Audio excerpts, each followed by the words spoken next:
Please have a seat.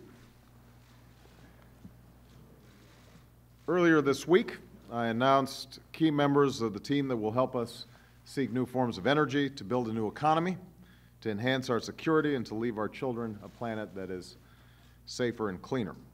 Today, I am extraordinarily pleased to announce two other key advisors and members of this team.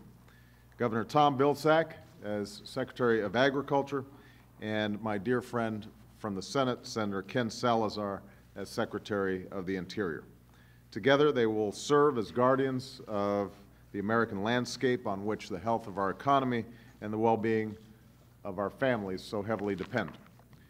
And one of the great blessings bestowed upon us as Americans is the bounty of our natural environment, from the mountains and parks where we go hiking, to the rivers and streams where we go fishing, to the forests and fields where the proud tradition of hunting is passed on through the generations.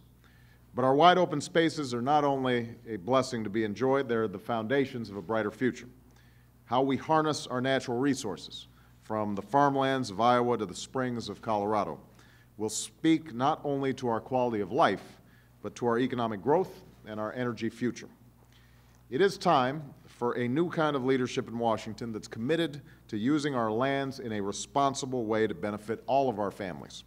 That means ensuring that even as we are promoting development where it makes sense, we are also fulfilling our obligation to protect our natural resources.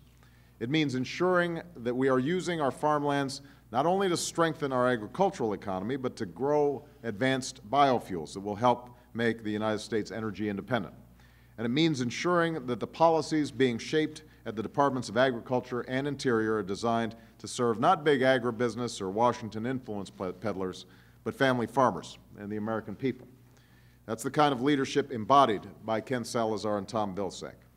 Ken will bring to the Department of Interior an abiding commitment to this land that we love. His family has farmed and ranched the same land in Colorado for 5 generations.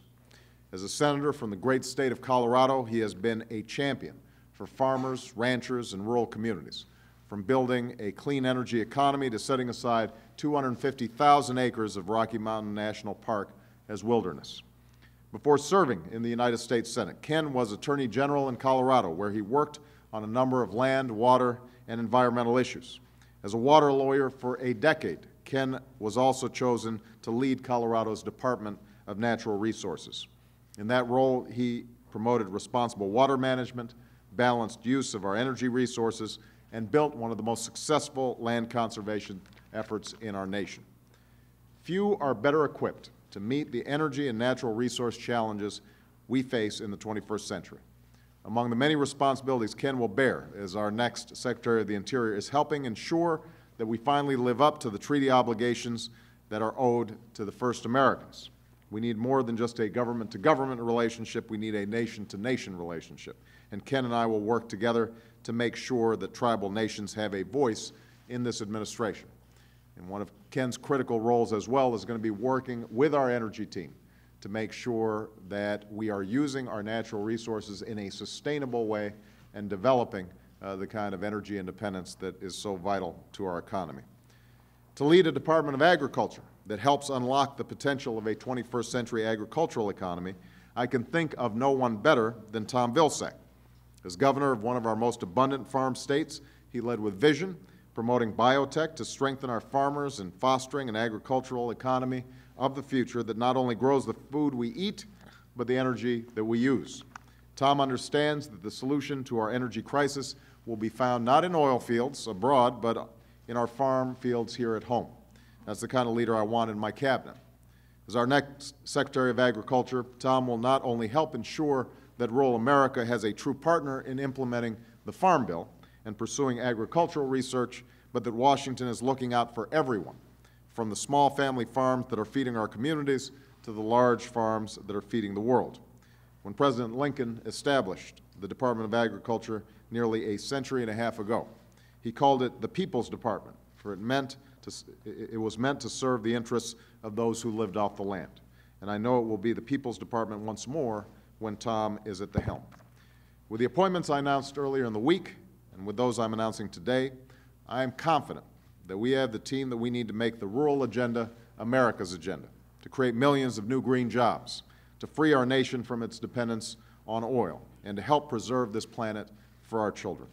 In the end, that's not only the responsibility of all Americans, it is our obligation as stewards of God's earth. And with that, what I'd like to do is first introduce my great friend, Senator Ken Salazar.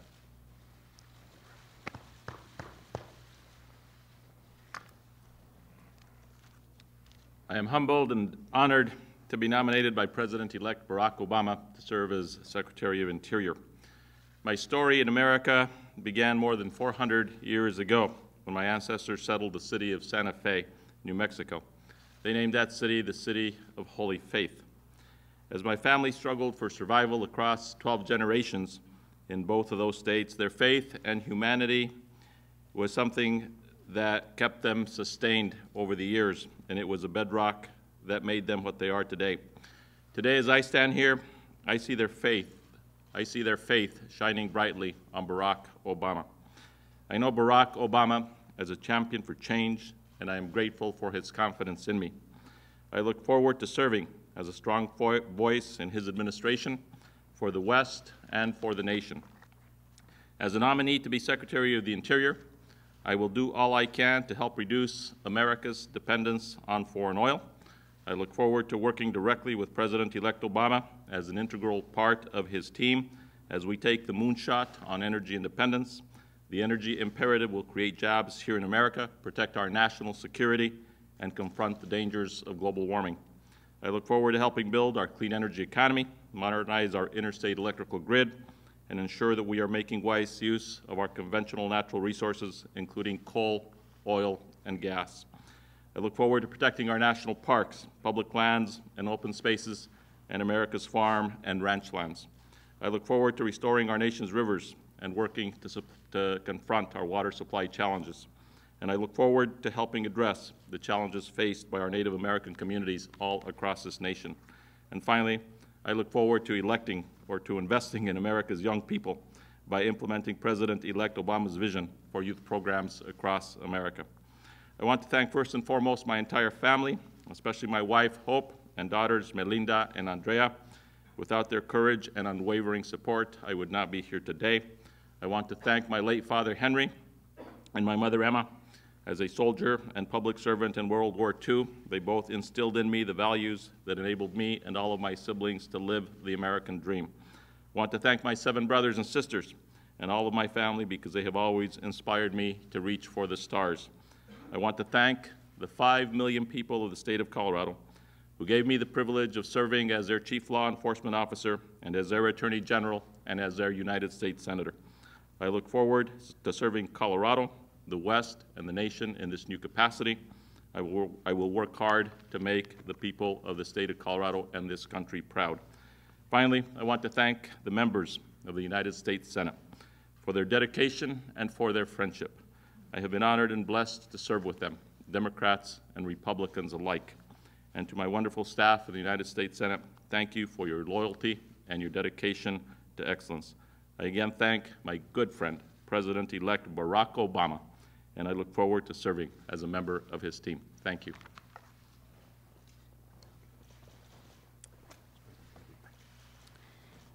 Thank you, Mr. President-elect, for the confidence you've placed in me. I am truly honored, and I look forward to the challenge. You articulated a compelling vision for the Department of Agriculture. It must be about the work of improving profitability for farmers and ranchers and expanding opportunities in the rural communities in which they live.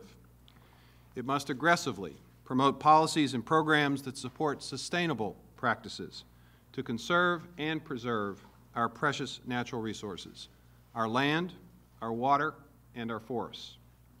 It must work in concert with other federal departments, state and local governments, and the private sector to promote American leadership in response to global climate change.